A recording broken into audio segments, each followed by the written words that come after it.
সালাম দেয়, আসসালামু আলাইকুম ওয়া রাহমাতুল্লাহি ওয়া বারাকাতুহু। মুসলিম বান্দা যখন মুসলিম বান্দার জন্য সালাম দেয়, সালাম দেওয়ার জন্য আল্লাহ পাক রব্বুল আলামিন তাকে ক্ষমা করে দেন। সুবহানাল্লাহ। আল্লাহ পাক রব্বুল আলামিন বলেন, পৃথিবীর জমিনে আমার যে বান্দা বান্দার জন্য দোয়া করে, বান্দা বান্দার জন্য দোয়া করে, বান্দার জন্য রহমতের দোয়া করে, বান্দার জন্য বরকতের দোয়া করে, আল্লাহ পাক রব্বুল আলামিন ডাক দিয়ে বলেন, ও আমার ফেরেশতারা শোনো, আমার বান্দারা আমার জন্য দোয়া করে, তার সাথে তার বান্দা বান্দীদের জন্য বান্দা দোয়া করে। আল্লাহ পাক রব্বুল আলামিন বলেন, আমার ওই বান্দা বান্দির জন্য আমি আল্লাহ আগে তার দোয়ার ক্ষমা আমি আগে তাকে দান করে দিলাম। সুবহানাল্লাহ। তাই মুসলিম বান্দার জন্য দোয়া করব। কিভাবে দোয়া করব? আল্লাহ পাক রব্বুল আলামিন শিখিয়ে দিয়েছেন, আসসালামু আলাইকুম ওয়া রাহমাতুল্লাহি ওয়া বারাকাতুহু। আল্লাহর রাসূল সাল্লাল্লাহু আলাইহি ওয়াসাল্লাম নবীকে এক ব্যক্তি সালাম দিল, নবী এক আঙ্গুল উঠালেন। এরপর আর এক ব্যক্তি সালাম দিল, নবী দুই আঙ্গুল উঠালেন। এরপর আর এক ব্যক্তি সালাম দিল, নবী তিন আঙ্গুল উঠালেন। প্রথম ব্যক্তি সালাম দিয়েছিল আসসালামু আলাইকুম, নবী এক আঙ্গুল উঠাইছেন। এরপর আবার দ্বিতীয় ব্যক্তি সালাম দিল, আসসালামু আলাইকুম ওয়া রাহমাতুল্লাহ, নবী দুই আঙ্গুল উঠালেন। এরপর আবার আরেক ব্যক্তি আসিয়া নবীকে সালাম দিল, আসসালামু আলাইকুম ওয়া রাহমাতুল্লাহি ওয়া বারাকাতুহু, আল্লাহর রাসূল তিন আঙ্গুল উঠালেন। এরপর সাহাবারা বললেন, হুজুর তিন আঙ্গুল প্রথম এক আঙ্গুল উঠালেন, আবার দ্বিতীয় ব্যক্তির জন্য দুই আঙ্গুল উঠালেন, আবার তৃতীয় ব্যক্তির জন্য তিন আঙ্গুল উঠালেন, হুজুর কারণটা বললাম না। আল্লাহর রাসূল সাল্লাল্লাহু আলাইহি ওয়াসাল্লাম নবী আবার বলেন, প্রথম ব্যক্তি আমাকে সালাম দিয়েছে আসসালামু আলাইকুম, আমি এক আঙ্গুল উঠাচ্ছি, 10 পাইছে দেখি। আবার দ্বিতীয় ব্যক্তি যখন সালাম দিয়েছে আসসালামু আলাইকুম ওয়া রাহমাতুল্লাহ, ওই ব্যক্তি 20 দেখি পেয়েছেন। এরপর তৃতীয় ব্যক্তি যখন আসে সালাম দিয়েছে আসসালামু আলাইকুম ওয়া রাহমাতুল্লাহি ওয়া বারাকাতুহু, আমি নবী তিন আঙ্গুল উঠাচ্ছি, তার কারণ ওই ব্যক্তি 30 দেখি পেয়েছে। সুবহানাল্লাহ। তাই মুসলিমদের জন্য বেশি বেশি দোয়া করা, সালাম যখন দেবো তখন পুরা সালাম দেবো, পুরা রহমতের মানে বরকতের মধ্যে দোয়া করবো। এটাই মুসলিমদের আকীদা, মুসলিমরা এটাই করবে।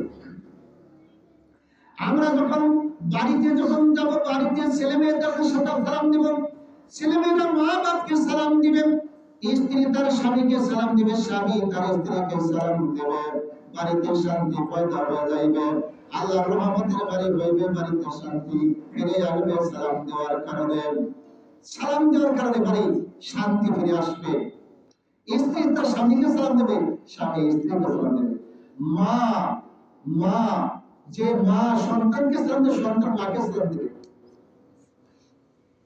আল্লাহ পাক রব্বুল আলামিন মাকে ভালোবাসতে হবে, মাকে কদর করতে হবে, মাকে বাপকে সম্মান করতে হবে। আল্লাহ রাসূল সাল্লাল্লাহু আলাইহি ওয়াসাল্লামের কাছে জিজ্ঞাসা করলেন, হুজুর মা বড় না বাপ বড়?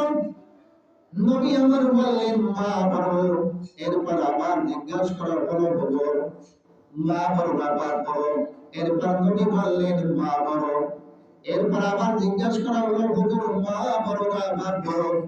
এরপর নবী আবার বললেন মা বড়। এরপর আবার জিজ্ঞাসা করা হলো, হুজুর মা বড় না বাপ বড়? আল্লাহ রাসূল সাল্লাল্লাহু আলাইহি ওয়াসাল্লাম নবী আমার এবার বললেন মা বড়। আল্লাহ রাব্বুল আলামিন মায়ের জন্য তিন গুণ রহমত বরকত দুনিয়ার জমিনে রেখেছেন, আখিরাতে রেখেছেন। সুবহানাল্লাহ।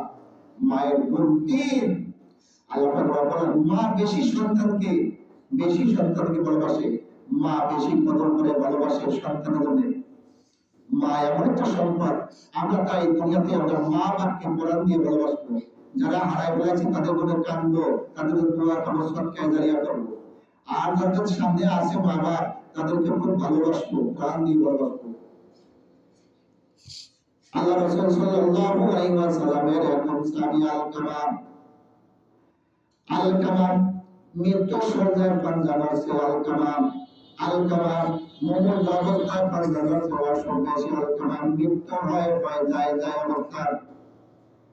এমন সময় আল্লাহ পাক রব্বুল আলামিনের নবী মুহাম্মদ রাসূলুল্লাহ সাল্লাল্লাহু আলাইহি ওয়াসাল্লামকে কে যেন খবর দিল আলকামার ওই অবস্থা জানিয়ে নবী আবার আলকামার বাড়ি গেলেন। আলকামার বাড়ি যায় আলকামাকে কলেমার তালকিন করান। আলকামার কলেমা পড়তে পারে না, আলকামার মুখে কলেমায় আসে না। এমন সময় বিশ্ব নবী রাসূল সাল্লাল্লাহু আলাইহি ওয়াসাল্লাম নবী আবার আলকামার মা আলকামার স্ত্রীকে ডাক দিয়ে জিজ্ঞেস করছে আলকামাকে কলেমার তালকিন করাই, কিন্তু আলকামার কলেমা পড়তে পারে না, কারণ কি?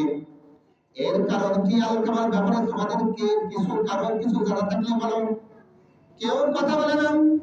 এরপর বিশ্ব নবী রাসূল সাল্লাল্লাহু আলাইহি ওয়াসাল্লাম নবী আবার আলকামার মাকে বললেন, আলকামার মা, তুমি তোমার সন্তানকে যদি অপরাধ করে থাকে সন্তানকে ক্ষমা করে দাও।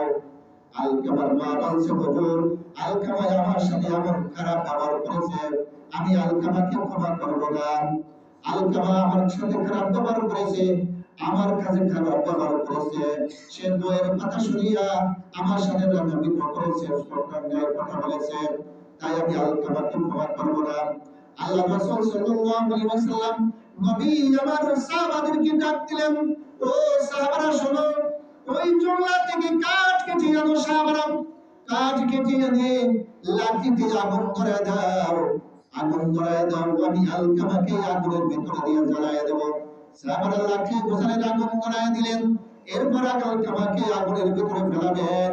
এমন সময় আলকামার মা বলছে, হুজুর, আমি আবার আলকামাকে ক্ষমা করে দিলাম, হুজুর। আল্লাহ পাক রব্বুল আলামিন যেন আবার আলকামাকে ক্ষমা করে দেয়। সুবহানাল্লাহ। এবার বিশ্বনবী রাসূল সাল্লাল্লাহু আলাইহি ওয়াসাল্লাম নবী আবার আলকামাকে কলেমার তালকিন করান। এবার আলকামা জবাব দিয়ে বলতে আছে, লা ইলাহা ইল্লাল্লাহু মুহাম্মাদুর রাসূলুল্লাহ। এইগুলো কলেমা, এই কলেমা তালকিন যখন করানো হয়, এমন সময় তালকিন করানোর সময় বিশ্বনবী আলকামা পড়তে পারে না। তখন কিসের ক্ষমা করলো? মা যখন তাকে ক্ষমা করে দিয়েছে তখন আলকামার কলেমা পড়তে পারছে। এজন্য মায়ের সাথে ভালো ব্যবহার করা। মায়ের মতো আপন কে বগাই, মা জননী নাই রে যাহার, এতি ভুবনে তাহার কেউ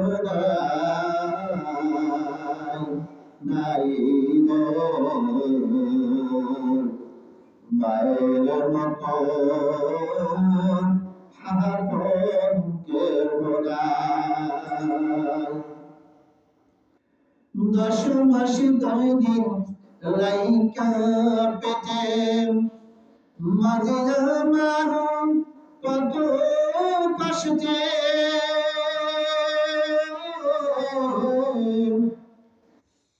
বিজা জাহাগাই শুইয়া মায়ে আমার, সন্তান শুকনাতে শোয়া।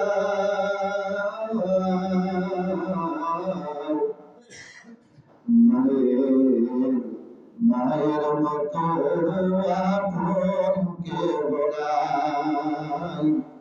নাই রে। মায়ের মতো আপন কেউ নাই। আমরা সবাই মা বাবার সাথে ভালো ব্যবহার করবো, মা বাবাকে শ্রদ্ধা করবো, মা বাবার কাছ থেকে দোয়া নেওয়ার চেষ্টা করবো।